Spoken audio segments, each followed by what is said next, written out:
और कम उम्र में आप पार्टी के युवा मोर्चा के राष्ट्रीय अध्यक्ष भी बन सकते हैं। ऐसे पार्टी का, ऐसे युवा मोर्चा का हम सब हिस्सा है। इस पार्टी ने मेरे जैसे सामान्य कार्यकर्ता में तेजस और ओजस को ढूंढा, पर आरजेडी जैसे पार्टी में लालू जी सिर्फ उनके बेटे में तेजस और ओजस को देखते हैं। ये परिवारवादी पार्टियों के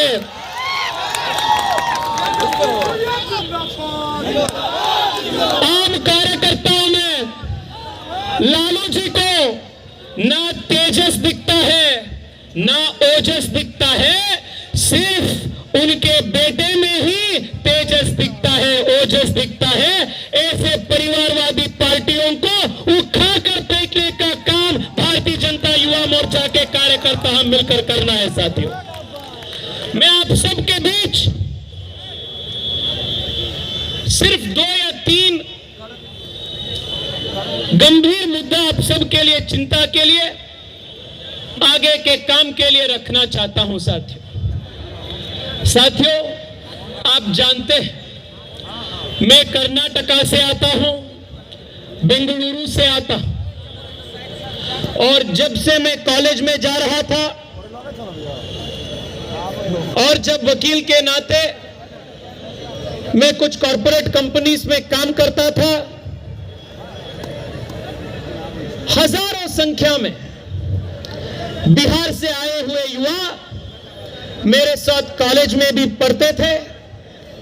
बेंगलोर के अलग अलग कंपनीज में, सॉफ्टवेयर में, अलग अलग कंपनीज में आज काम भी कर रहे हैं। इतने बड़े संख्या में बिहार के युवा शिक्षा के लिए, रोजगार के लिए क्यों बाहर जा रहे हैं? ये पलायन दशकों से क्यों चल रहा है? आज जब पूरे देश मोदी जी के नेतृत्व में आर्थिक प्रगति हासिल कर रहे हैं, आमूल चूर बदलाव पूरे देश में हो रहा है, ऐसे संदर्भ में भी बिहार के हालत वैसा था वैसे ही है। आज भी बिहार के गांवों में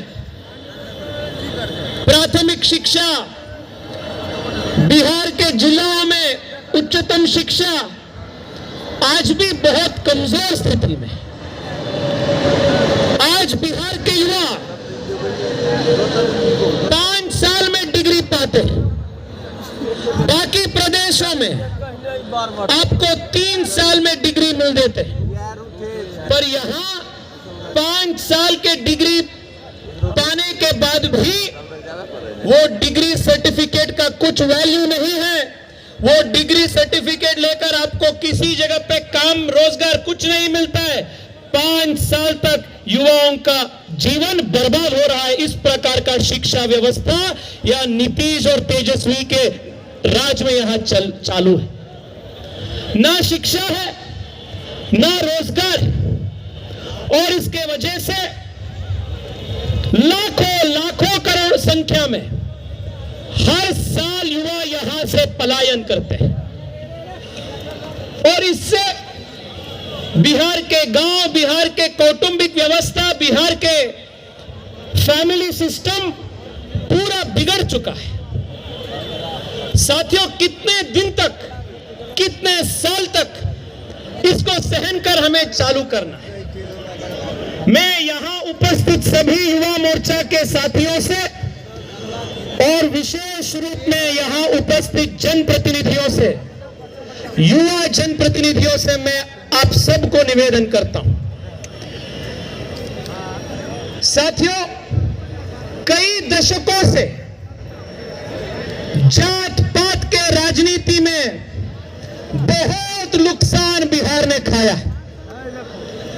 मैं यहां उपस्थित युवा से निवेदन कर रहा हूं, कम से कम युवा हम आज संकल्प करेंगे कि बिहार से ये जात पात के राजनीति को हम हटाएंगे के और विकास के राजनीति को बिहार में स्थापित करेंगे, ये युवाओं का संकल्प होनी चाहिए साथियों।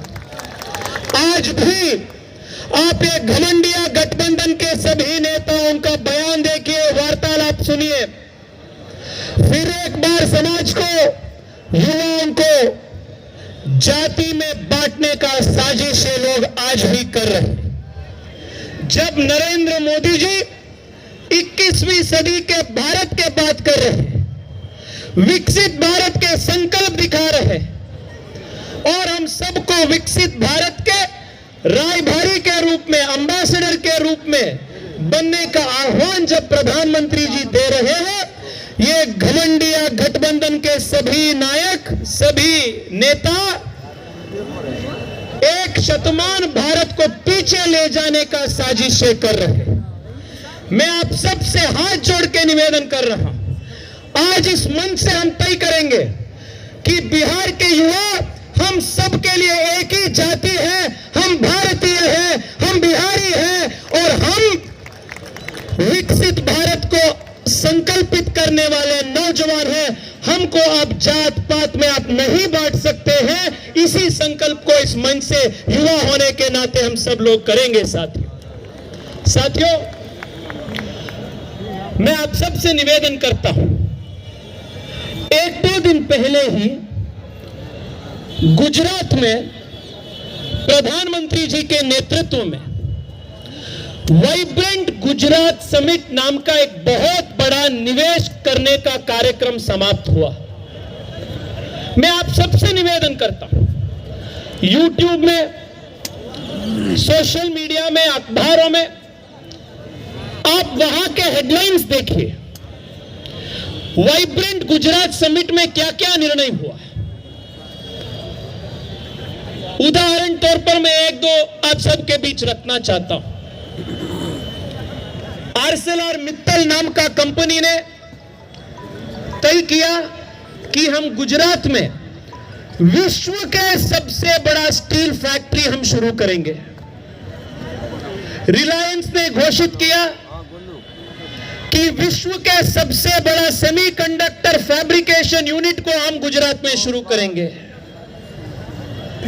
यूएई से जो प्रधानमंत्री आए थे, दुबई से प्रधानमंत्री जो आए थे, उन्होंने घोषित किया कि गुजरात में 50 लाख युवाओं को रोजगार देने के लिए हम निवेश डालेंगे।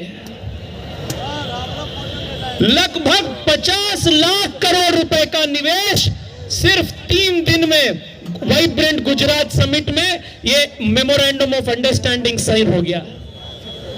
ये गुजरात का हेडलाइंस है। और आज आप बिहार का हेडलाइंस देखिए, बिहार के न्यूज़पेपर, बिहार के अखबार आप जब ओपन करते हैं, क्या हेडलाइंस आते हैं? वही जात पात की राजनीति, वही शराब माफिया, वही डकैती, वही जंगल राज। आज भी बिहार में, बिहार के अखबारों में इसी प्रकार का न्यूज़ आ रहा है। हम जब तक बिहार में प्राइवेट इंडस्ट्री को अट्रैक्ट नहीं करेंगे, जब तक निजी निवेश को यहां नहीं ले आएंगे, तब तक बिहार के युवाओं को रोजगार नहीं मिलेगा। तब तक यहां के युवा दूर दराज शहरों में शिक्षा के लिए, रोजगार के लिए जाना मजबूरी बन जाएगा। साथियों, मैं आप सबसे अंत में यह निवेदन करना चाहता हूं, हम सब के लिए राजनीति समाज को बांटने का एक टूल नहीं है। भारतीय जनता पार्टी और विशेष रूप में युवा मोर्चा कार्यकर्ता के लिए समाज को एकजुट करने के लिए, गरीबी को हटाने के लिए और नौजवान युवाओं को रोजगार प्राप्त करने के लिए एक अत्यंत पवित्र मंच है। यह राजनीति का मकसद है। इसको युवा मोर्चा के कार्यकर्ता का नाते हम सबको समझना चाहिए। साथियों, आज शिक्षा में, रोजगार सृजन करने में, और कृषि में देश के सबसे पीछे प्रदेशों में